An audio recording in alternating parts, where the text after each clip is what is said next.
महिलाओं का हमने दिखाया कि इतनी महिलाएं इस पार्टी को वोट दे रही हैं, उसके बाद महिलाओं को खुश करने के लिए अब हमें दिखाना पड़ेगा कि पोल्यूशन झेलने वाले इतने लोगों ने इस पार्टी के लिए वोट दिया, तब शायद लोगों को लगे कि भाई जो पोल्यूशन झेल रहे हैं उनके कोई सवाल पूछना चाहता है, छोटे छोटे सवाल। बाप रे, बहुत सारे हाथ। मेरा सवाल विपक्ष से है। आप आ जाइए सुधांशु जी और रंजीत जी। मेरा सवाल विपक्ष से है कि अगर मोदी मॉडल गलत है तो जनता बार बार प्रचंड बहुमत से उसी पार्टी को क्यों चुनती है? बस बस बस, छोटे छोटे सवाल। बिहार में अभी बेरोजगार बढ़ा देते हैं, फिर 10,000 उनकी पत्नियों को देके आप वोट खरीद लेते हैं, तो बेरोजगारी कब दूर होगी? आप 10,000 देना कब बंद करेंगे? मेरा सवाल ये है कि जो जनता ऑब्जर्व करती है उसको विपक्ष पकड़ ही नहीं पा रहे हैं। सबसे पहले महकूम में क्या इन्होंने कहा था, महकूम जब निकला था तो इस वोट को, और जो बंगाल में ही बाबरी मस्जिद हुआ, इसको जनता बहुत आसानी से देखती है, और जब इलेक्शन होता है तो उस हिसाब से वोट होता है, और उसके बाद आप लोग उसको विपक्ष।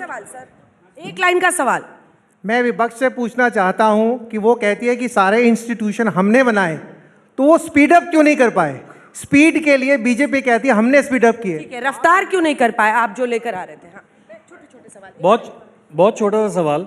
विपक्ष जो कहता है कि हम ये करने वाले हैं या ऐसा करेंगे, सबसे बड़ी प्रॉब्लम है कि action speaks louder than words. ठीक है, बस बस बस बस, छोटे छोटे सवाल, थोड़ी जगह दे दीजिए साहब।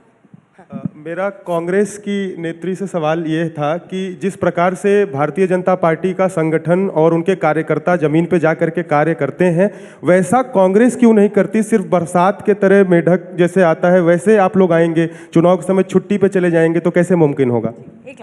इंडिगो का इतना बड़ा क्राइसिस हुआ, अब भी वंदे मातरम चल रहा है, बल्कि वंदे मातरम दिवस नवंबर में था, तो इंडिगो पर विपक्ष क्यों नहीं घेर पा रहा है संसद में? आखिरी सवाल सर, ये गत वर्षों में देखा गया है कि प्रतिष्ठित परीक्षाएं जितनी भी हैं, चाहे वो एसएससी की हो, नीट की हो, सर उसमें पेपर लीक्स के मामले बढ़ रहे हैं, तो छात्रों का एक फ्रस्ट्रेशन है, इसको सरकार कब टैकल करेगी?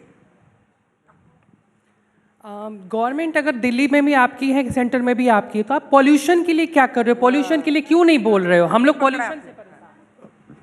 हाँ, विपक्ष का इतना ज़्यादा कमजोर होना क्या देश के लिए सही है? आई थिंक इतना सवाल काफ़ी है। इसके बाद हम लोग 1 मिनट का आप दोनों को रिबटल टाइम मिलेगा, जिसमें आप लोग कर सकते हैं। कोई सवाल जोड़ना चाहे तो आप भी पूछ सकते हैं। नहीं, मैं यही पूछना चाहती हूँ कि इतने सारे सवाल आपने पूछे, सब सारे के सारे विपक्ष से सवाल पूछ रहे हैं, सरकार से नहीं। एंड दिस डजंट मीन कि वो बीजेपी से कोई या एनडीए से कोई they don't hope for anything. I think the frustration is कि विपक्ष क्यों नहीं हमारे मुद्दे उठा रही. The frustration is towards that, and generally I've seen this कि सभी जो हैं वो चाहते हैं एक यूनाइटेड ऑपोजिशन, एक स्ट्रॉन्ग ऑपोजिशन जो सवाल मुद्दे उठाए, लेकिन ये जो एसोटेरिक सब्जेक्ट्स पर, संविधान या फिर आइडिया ऑफ इंडिया, इस पर जो लगी हुई है इंडिया अलायंस के जो पार्टनर्स हैं, दैट इज़ द फ्रस्ट्रेशन जो आप देख रहे हैं कि आपने जो भी सवाल पूछे 8 या 10 जो है विपक्ष से सवाल पूछ रहे हैं, ना कि सरकार से। यही सबसे बड़ा इशू है, इसी पर आप लोग गुस्साते भी हैं कि भाई अभी भी हम ही से पूछ रहे हैं, लेकिन सवाल है कि विश्वास किस पर जनता करती है। रिबटल राउंड में आपका 1 मिनट का समय। सुधांशु त्रिवेदी जी, विश्वास उस पर करती है जिसका ट्रैक रिकॉर्ड होता है। इस समय महंगाई की दर विकास की दर की हाफ है, और मैं चैलेंज करके पूछता हूं, कांग्रेस के 60 साल के दौरे हुकूमत में बताइए 2 साल कोई बताइए जिसमें महंगाई की दर कम रही हो। हमेशा महंगाई की दर 10%, 11%, 12%, 26-27% में रही है, और ग्रोथ रेट क्या रहती थी? 1.5%, 2%। उसका मजाक उड़ाया जाता था कि ये हिंदू ग्रोथ रेट है। आज 8.2% की ग्रोथ रेट है, महंगाई की दर 3 पॉइंट कुछ है। ये क्या है? ये हिंदुत्व ग्रोथ रेट है, इसलिए एक अंतर है। और आज एक दौर था हमारा, पूरे मोहल्ले की लड़ाई से लेकर दुनिया की लड़ाई में क्या होता है? कमजोर कहता है कि ताकतवर हमें सता रहा है। दुनिया में हम इकलौते देश थे कि पड़ोस का मुल्क कमजोर और छोटा था, हम बड़े ताकतवर हो कहते थे, वो हमको सता रहा है। आज हालात वो बदले हैं कि भारत के अंदर जिस प्रकार की गतिविधियां वो लोग करते थे किसी जमाने में, और यहां गतिविधियां होने के बाद मरकज सुभान अल्लाह में बैठ के सुभान अल्लाह बोलते थे, आज वो बम्बार्डिंग हुई है कि या अल्लाह बोल रहे हैं। समय समाप्त हुआ। आपका 1 मिनट का रिबटल राउंड में समय। रंजीत जी शुरू होता है। सुधांशु जी, ये मुंगेरी लाल के हसीन सपने नहीं लग रहे? रुपया 90 रुपए नीचे गिर चुका है, आप कह रहे हैं महंगाई कम हो गई।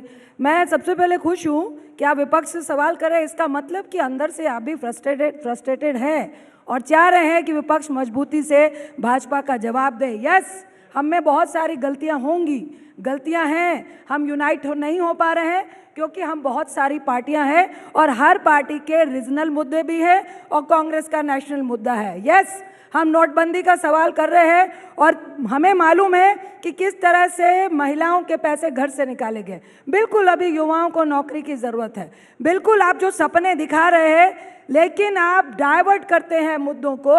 यहाँ लोग पॉल्यूशन से लड़ रहे हैं, AQI 400 है। मैंने तो कहा था कि भाई मोदी साहब भी बुजुर्ग हैं, उनकी भी चिंता है, लेकिन उनके आसपास तो एयर प्योरीफायर बहुत होंगे, लेकिन बाकी बुजुर्गों का क्या होगा, बाकी महिलाओं का क्या होगा। खाली वोट लेने का काम मत कीजिए। कहाँ गए 15 लाख रुपए? तालियां बजाइए, जबरदस्त जबरदस्त। देखिए, अनुमति हो तो मैं डॉलर पे स्पष्ट कर देना चाहता हूं, आज का दौर ये है कि दुनिया में डी डॉलराइजेशन की बात चल रही है। पिछले साल अमेरिकन संसद में डी डॉलराइजेशन पे डिस्कशन हुआ, मैं चैलेंज करके गया था आफ्टर सेकंड वर्ल्ड वॉर 80 साल में एक बार दिखा दीजिए।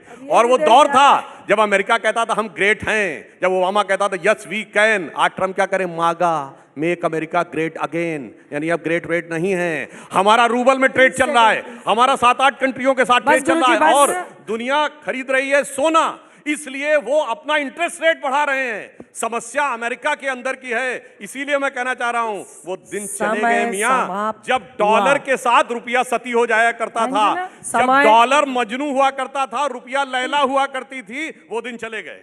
अंजना, रंजीत, यूएस में प्रॉब्लम है इसलिए हमारा देश महंगाई से जूझ रहा है। यूएस में प्रॉब्लम है इसलिए हमारे युवा को यहाँ मोदी साहब नौकरी नहीं दे पा रहे हैं। यहाँ भी आप कह रहे थे ना कि इन्होंने स्पीड अप किया है, कितना स्पीड अप किया है? इन्होंने कहा 15 एम्स कांग्रेस ने दिए, मानेंगे ना? हमने 22 दिए। इनसे पूछिए आज भी सिर्फ 15 ही एम्स क्यों चल रहे हैं? अगर पटना में एम्स है तो वहाँ का मरीज आज भी इंदिरा गांधी दिल्ली के एम्स में इलाज क्यों करा रहा है? अरे डॉक्टर मुहैया क्यों नहीं करा पा रहे हैं? आप एजुकेशन के लिए टीचर मुहैया क्यों नहीं करा पा रहे हैं? ANM क्यों नहीं मुहैया करा पा रहे हैं? नर्स क्यों नहीं लेके आ पा रहे हैं? मुद्दों को सिर्फ डाइवर्ट करते हैं। इसीलिए कहा कि सोशल मीडिया पे आपने लोगों को लगाया है कि सिर्फ मुद्दों को डाइवर्ट करो। अगर युवा कह रहे कि मेरा इलाज नहीं हो रहा है, अभी मैं आऊं आपके बीमा इंश्योरेंस में इंश्योरेंस करने वक्त पूछिएगा तो इसमें से निकल के आएगा कि लोगों से पेपर नहीं देखे जाते हैं कि हाँ आप ले लीजिए बीमा ले लीजिए। जिन्होंने कोलैप किया हुआ है आपकी गवर्नमेंट ने, जब बंदा जाके डिलक्स रूम में इलाज करा रहा है, ये मेरा आज का 0 आर था जो नहीं आया, तो बीमा एजेंसी कहती है नहीं नहीं नहीं आप पहली रसीद लाइए, आप दूसरी लाइए, नहीं नहीं आप रात में क्यों एडमिट हुए, सुबह एडमिट होना था। इसके लिए सरकार क्या कर रही है? क्यों नहीं कानून बना रही है? क्यों लोगों को बेवकूफ बनाने का काम करवा रही है? अब जजेस बताएंगे कि ज्यादा बोलने पर टाइम आपका कटेगा, उनका पैसा खा रहे हैं गरीबों का। अब अब देखिए ये दोनों माननीय सांसद जो है, ये बताइए 50 साल तक कितने एम्स थे देश में? 1।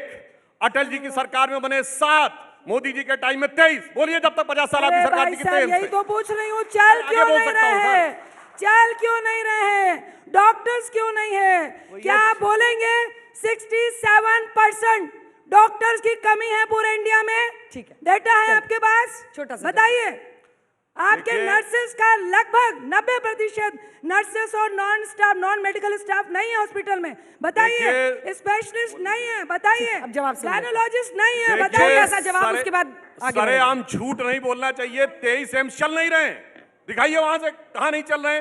भाई साहब चल इसलिए नहीं रहे, आपकी नजर नहीं चल रही है। आज 74 एयरपोर्ट से 150 हुए हैं, हम चौथे बड़े स्टॉक एक्सचेंज बने, चौथी बड़ी अर्थव्यवस्था बने, तीसरे बड़े ऑटोमोबाइल हैंडसेट के मैन्युफैक्चर बने, दूसरे बड़े मोबाइल हैंडसेट के मैन्युफैक्चर बने, डिजिटल ट्रांजैक्शन में दुनिया के नंबर 1 देश बने।